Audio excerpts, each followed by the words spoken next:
सृष्टि बचपन से ही दिखने में सुंदर नहीं थी, लेकिन अमीर बाप की बेटी सृष्टि पर उसकी माँ जान छिड़कती।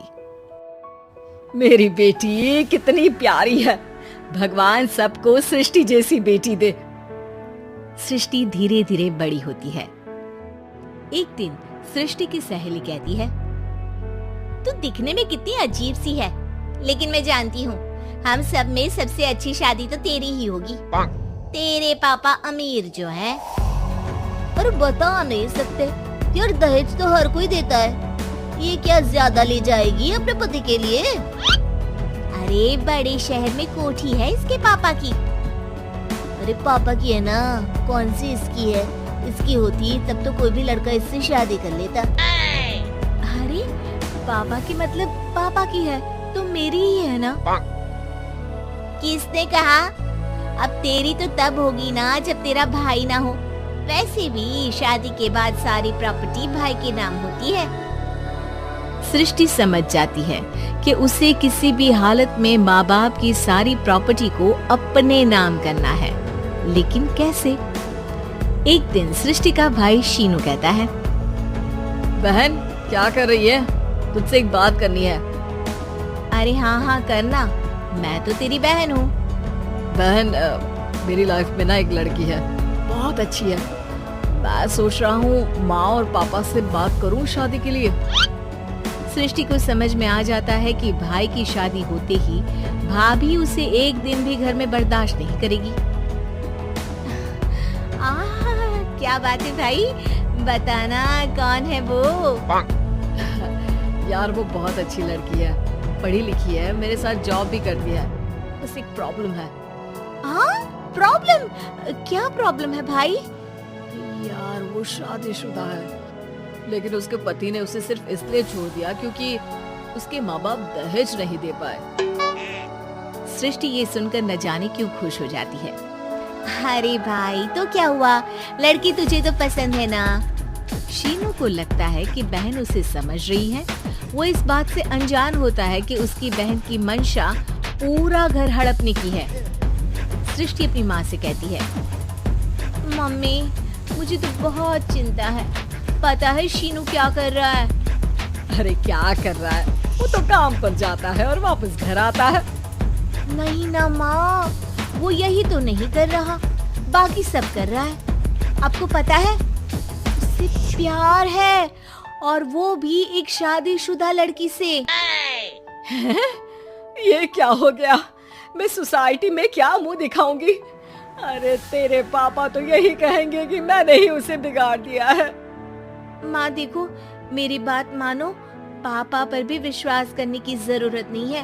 अब आप ही बताओ, पापा इतनी देर घर के बाहर रहते हैं क्यों? बोलो। अरे बेटा वो तो नौकरी करते हैं ना। तू बहुत भोली है माँ। पापा का ऑफिस तो 7 बजे खत्म हो जाता है, लेकिन देखो कितनी देर से आते हैं। अरे नहीं बेटा, ऐसी कोई बात नहीं है। सृष्टि माँ को एक औरत से बात करते पिता की फोटो दिखाती है। देखो माँ कैसे हैं पापा, मैं ना कहती थी कि पापा सही नहीं है। मैं तेरे पापा से बात करूंगी, दे फोटो मुझे। ओ माँ, वो तो डिलीट हो गई। लेकिन चल, तूने तो देख लिया ना, पापा से बाद में बात कर लेना। और हाँ, मेरा नाम बिल्कुल मत लेना। हाँ माँ। अब क्या था, सृष्टि के माँ और पिता के बीच झगड़ा होना शुरू हो जाता है। सृष्टि के मन में क्या चल रहा था कोई नहीं जानता था। एक दिन, माँ सृष्टि के लिए एक लड़का देखा है, वो लोग शाम को उसे देखने आने वाले हैं। और हाँ माँ, एक खुशखबरी, मैं और पापा मिलकर एक नया बिजनेस ट्राई कर रहे हैं। शाम को लड़का आता है, सांवले रंग का।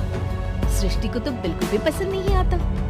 लड़की की माँ कहती है, लड़की का चेहरा तो कोई खास नहीं, लेकिन अगर मेरे बेटे को आप लोग सेटल कर दें तो मैं उसकी शादी आपकी बेटी से करवा दूं। सृष्टि को लड़का बिल्कुल पसंद नहीं था। उसे भाई पर गुस्सा आ जाता है। लड़के वालों के जाने के बाद कहती है, माँ देखा शीनू मेरे लिए कैसा लड़का लेकर आया, न दिखाने लायक न सुनने लायक, सेटल भी नहीं, वो भी हम करे। अरे माँ मैं जानती हूँ ये मेरी शादी किसी भी घर में क्यों करवाना चाहता है? अरे कैसी बात कर रही है बहन, तूने तो देखा ना, लड़के को मैंने ही मना कर दिया तुझसे शादी के लिए। जिसने लड़का बताया था उसने उसकी बहुत तारीफ की थी।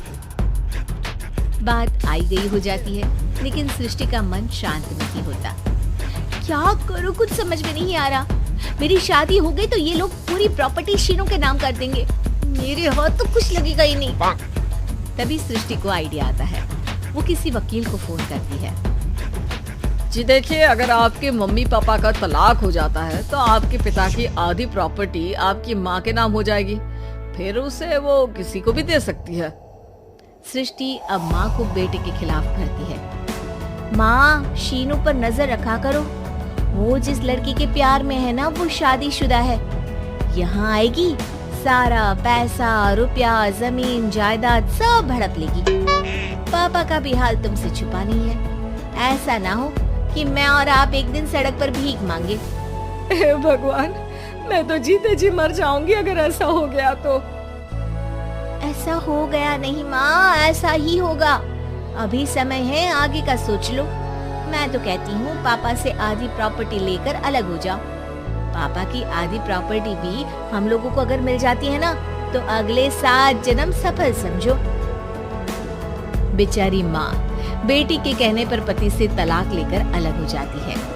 सृष्टि अब पैसों से गाड़ी और अपने दूसरे महंगे शौक पूरे करने लगी। उसके दोस्त भी उसके पैसे इस्तेमाल करते। सृष्टि, कल तुम कहाँ थी? मैं सारा दिन घर पर अकेली थी। तो मैं क्या करूं? मैंने ठेका तो नहीं लिया है ना तुम्हें संभालने का। माँ को सृष्टि से ये उम्मीद नहीं थी। वो बैठकर रोने लगती है। वहीं उसका पति यानी कि सृष्टि के पिता आ जाते हैं। मैं जानता था कि तुम्हारा यही हाल होगा, तो आपने मुझे रोका क्यों नहीं? मैं रोकता तो तुम रुकती क्या? सृष्टि के कहने पर तुमने मुझ पर अपने बेटे पर शक किया, लेकिन तुम ये भूल गई कि कैसे हम दोनों ने मिलकर जीवन में इतना सब खड़ा किया। माँ पति के गले लग जाती है। मुझे माफ कर दीजिए, मैंने आपकी कमाई का एक बड़ा हिस्सा गवा दिया। कोई बात नहीं, तुम साथ हो तो मैं ऐसी 7 प्रॉपर्टी खड़ी कर दूंगा। तभी वहाँ सृष्टि आ जाती है रोते हुए। माँ, मयंक ने मुझे छोड़ दिया। वो बोल रहा था जब तक मेरे पास पैसे थे तब तक ही वो मेरे साथ था। पापा, माँ, मुझे माफ कर दीजिए।